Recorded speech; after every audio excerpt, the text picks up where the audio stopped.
Russian President Vladimir Putin says he could meet with Donald Trump in the United Arab Emirates in the coming days. The White House and the Kremlin have confirmed plans for the summit are underway. Trump has been pressing for a meeting with Putin as he seeks to secure an end to Russia's war against Ukraine. Putin has dismissed the idea of meeting Ukraine's President Zelenskyy, saying the conditions for such a summit were far from ready. The Russian president hosted his Emirati counterpart in Moscow, but the meeting was overshadowed by the possibility of a sit-down with another leader. A reporter asks him about the appropriate place for a summit with Donald Trump.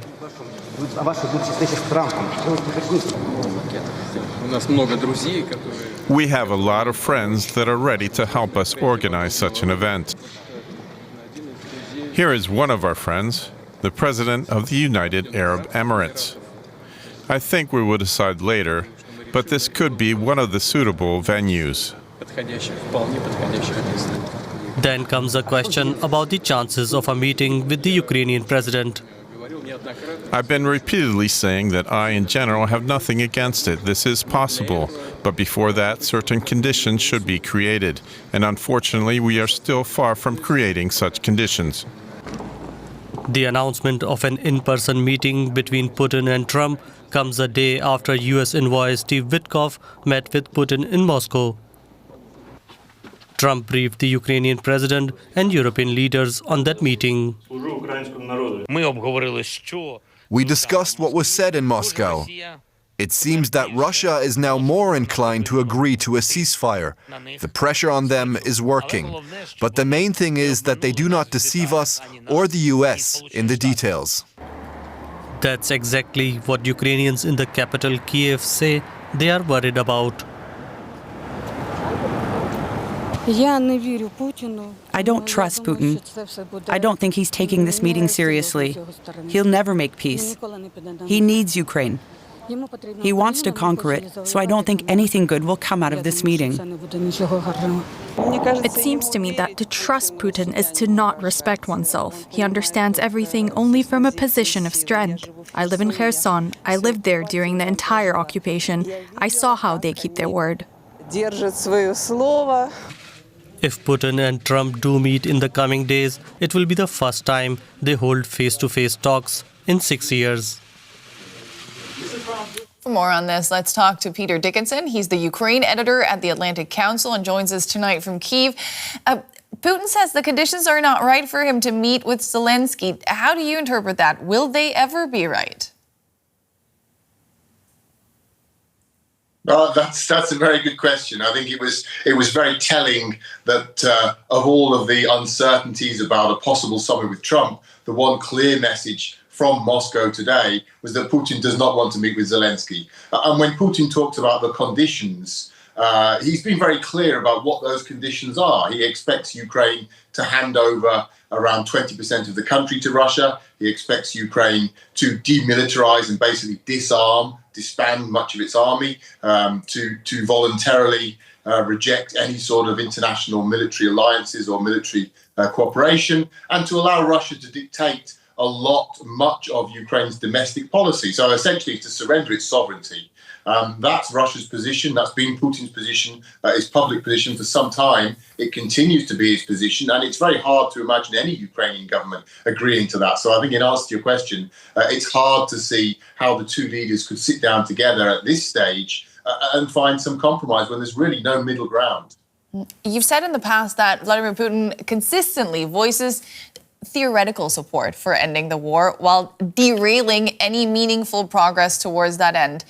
Can this latest effort then be taken seriously at all? Well, I think based on past experience, it's reasonable to be skeptical.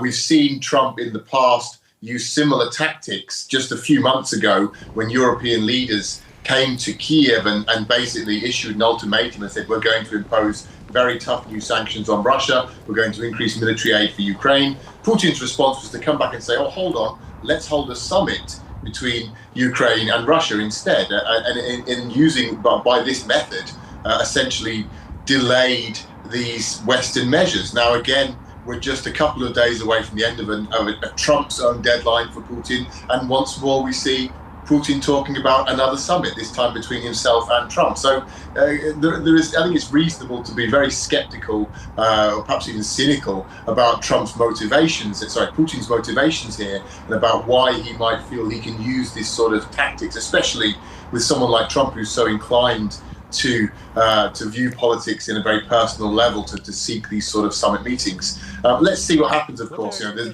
despite all of the skepticism, there's huge desire for peace in Ukraine. But there is, very, very few people that I've spoken to or heard from are ready to believe or take at face value the idea that Russia genuinely wants to end this war or wants peace. Mm-hmm.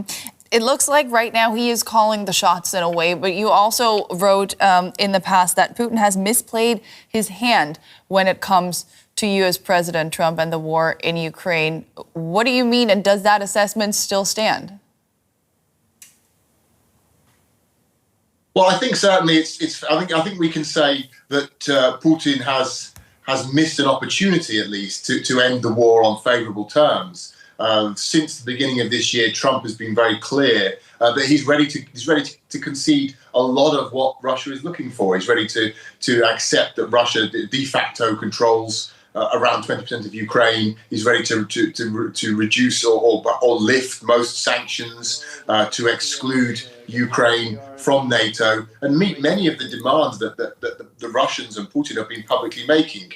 And Russia has essentially said no. Putin said, no, that's not good enough, because I think fundamentally there's no middle ground. Putin needs to control Ukraine, and he can't really accept anything less. He's unable to accept anything less because he thinks that will be very dangerous for Russia to allow Ukraine to continue existing as a sovereign and independent state. So this is the quandary Putin finds himself in.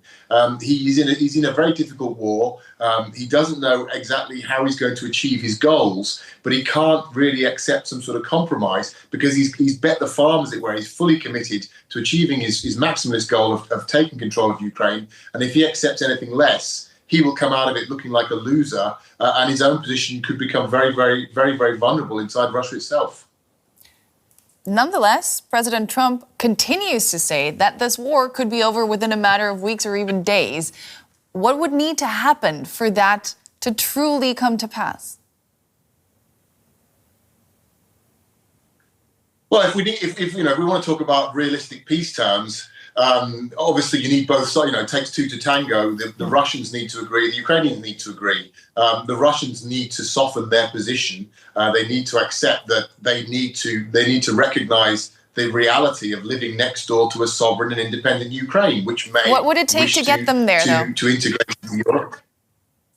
Well, that's the million-dollar question. I think it really is a case of applying more pressure. At this stage, we've seen threats of pressure on Putin. We've not seen that pressure applied yet. And I think until we do, it's very unlikely we're going to see progress toward peace.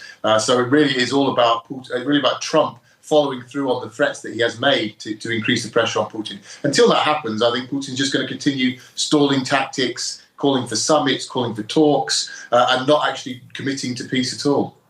That's Peter Dickinson with the Atlantic Council. Thank you so much.